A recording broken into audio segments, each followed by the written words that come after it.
What's up, Scourgers? It's Nerp here, and today we are going to do a ranked match. Like I said in the last video, I was gypped out of #1 on the ladder this week. I don't know what happened. Yeah, I was tied with Donkey, but it only gave #1 to him. So hopefully I can make that up this week with another #1, and we're gonna play with Growth.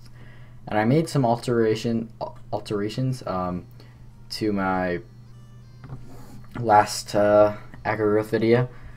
I think I took out Gravehawks and put in Nogs, or you could always put in Kinfolk Rangers, because Kinfolk Ranger and Nog are the same kind of creature. Unless you have a beast deck where you have Culling the Flock. I don't have Culling the Flock in this deck. So yeah, and I guess there are spells that have to do like Bloodline Taint, have to do with like subtype, but yeah, I mean Nogs are cuter than Kinfolk Rangers, so we're gonna go with the Nog. So yeah, I've decided I want the extra attack normally instead of the Relentless, and then I put in 3 Terrene Brutes instead of 3 Brothers of the Wolf, because I think this worked better with the curve. I noticed I had a lot of 4-drops, and I only had 2 3-drops. So I think this works better with the curve, having another 3-drop. And it's been working out so far pretty well. My win today will probably get me back to #1, because I think Donkey 74 is rated 1865. So I'll be back when a match is found. Alright, a match is found. Let's head right into it. And it's against Alu. Hello and good luck, have fun, my friend. And this is a pretty stellar starting hand, because I can go Brave into Terrene Brute into Fangbear. And I don't know, I guess I'll get rid of the Mage Wolf for the Rumble. I'll get rid of the Mage Wolf. Ideally, Mage Wolves come into play after you play the Great Wolves and stuff like that.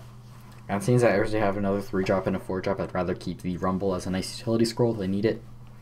And I'm going first, so I think this is going to go pretty well for me. He's Energy. He is a useless contraption on the first turn.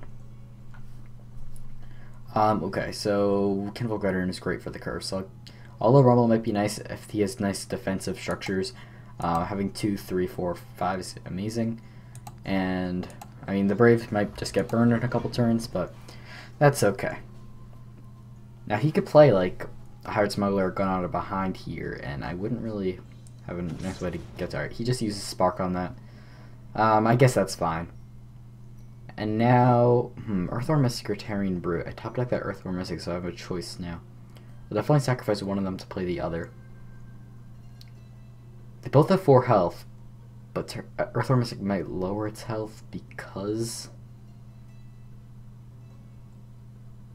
it might draw a gem and then it might get burned. So I'm gonna play the Terrene Brute, and also Terrene Brute has 4 attack, which can take out this useless contraption. That's why I went with that over the Sharp Fangbear. Alright, and Sharp Fangbear might not be the best against this deck because I don't know what kind of deck it is yet, and he might not have any humans out. Yeah, like that's not a human. But we're still going to play the Sharp Fangbear. Oh, double Kinfolk Veteran is really, really nice, but I think I have to stay on curve. So it's unfortunate I have to sacrifice one of these. And I'm going to play the Fangbear in front because I don't know how useful he's going to be. Because I don't know if Alu is playing structures. I mean, humans. And he goes for Scrolls and a Scout Automaton. So that guy's a little scary. I'm going to... Should I play the Kinfolk Veteran? Yeah, let's just play the Kinfolk Veteran instead of the Earthworm Mystic. Do I play it here or here? I'm actually going to protect the thing that's going to attack, although that means the Kinfolk Veteran's just getting left out to die. That's what I'm going to do. Because now he probably doesn't have a way to take out either of these 2 guys. Because he's only at 3 resources, Burns can't kill them, and he doesn't have enough resources to get to Bound Dispersal and stuff like that. Let's see, like Power Straps or something. But yeah, so likely this contraption will go down, and whatever behind it will probably go down as well. That's why I chose just outright giving up a Kinfolk Veteran instead of instead of maybe losing my Fang there.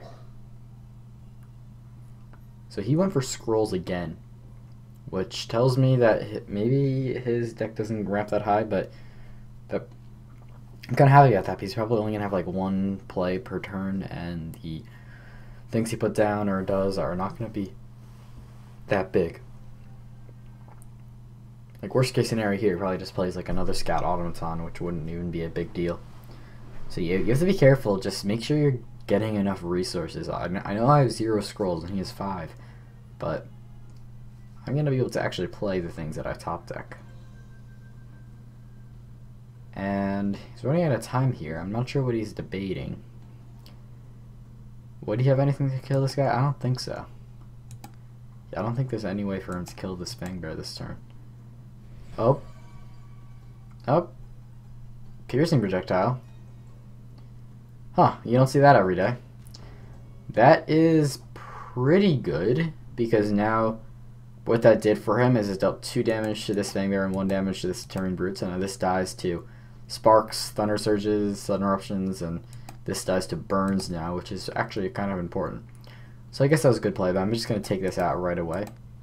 He's still only at 3 resources, so I don't mind clumping up, because I don't think a Thunder Surge is coming unless he's a Power Trip.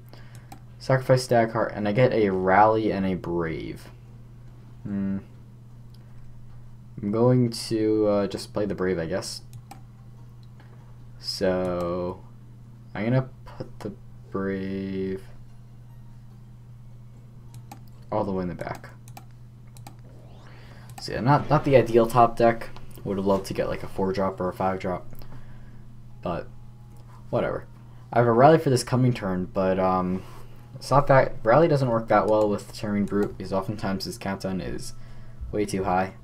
And like I said, I probably don't need this Fang Bear to attack, because I don't think he's going to play a human. Another useless contraption is kind of dangerous. And there's another piercing projectile. Alright, so I'm going to get rid of the Rally here, because I want to make sure I at least have something to play this turn. So that goes for scrolls, and there we go. There's some good draws. So now I'm going to just play, I think, the Great Wolf. Do I play it in front? Sure, I'm actually going to play it in the middle. It makes this guy a little vulnerable, but I don't know. I'm a little scared of this piercing projectile. If he's like a Bombard Machinated, I would be scared of that. There's a burn on the guy in the back, so that's fine. And I still don't mind clubbing up because he doesn't have enough resources to get to Thunder Surge. And there's another Ancestral Totem. I don't think I'm going to need 2 Ancestral Totems, especially against energy. Ancestral Totems are just dead so fast. So I'll get rid of that. And now I wish, I guess a Rally actually wouldn't even do that good here. Maybe I should have put him in front. But I don't have a Rally anyways. And I don't have any way to deal with anything. So I'm just going to have to take the hit on this Scout Automaton. How should I do this? If he has a Machinated, he'll be able to deal 3 damage to the thing, destroy the thing in front, 3 damage to the thing behind that, and 1 damage to the thing in the back. So do I just give up this Terran Brute? I don't think I should give it up. I think I'm just gonna line up though. I think I'm still gonna line up. Yeah, I'm gonna line up. And if he, the chances are he probably doesn't have Imaginative. He only has 2 scrolls in hand. So I don't know. I'm just gonna play Welton Ranger in front. If he has Imaginated, then that's really bad for me, because then it's gonna take out the Terran Brute and the Welton Ranger. But as it stands, none of my creatures die. So I could have like gone the safe route and just gave up this Terran Brute, but protected probably this Welton Ranger and this Great Wolf. I guess the Great Wolf's safe either way, unless he has like a triple Machinated coming up. Would a triple Machinated even kill it? That would give it 7, 12, 17 damage. Sudden Eruption. And he did not get... I guess... Well, Sudden Eruption, ideally I think he wanted to hit the Welton Ranger instead of the Great Wolf, so he'd be able to take out the Welton Ranger and the guy behind. And the Terran Brute, but, yeah, At least he got the Tyrant Brute to die. But I'm going to be able to clear his board down because I have an Earthen Mirth. I'll get rid of the Crimson Bull. Actually, just Ancestral Totem clears the board, so I'm going to play that instead because this guy's only at 2 health, which means him getting Earthen Mirth is just going to be a removal magnet.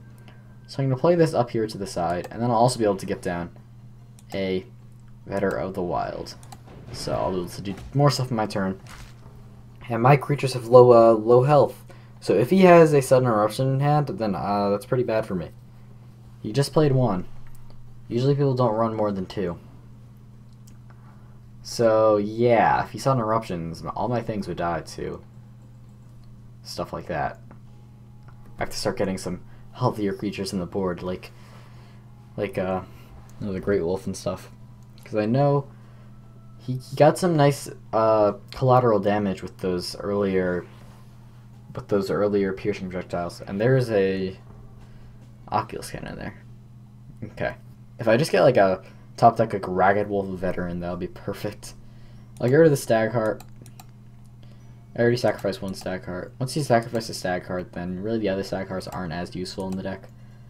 A Rally, but I mean, Rally doesn't do much here.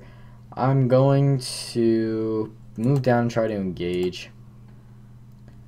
I am going to separate a little bit. Now this Fangbearer might actually be useful because there's a human on the board.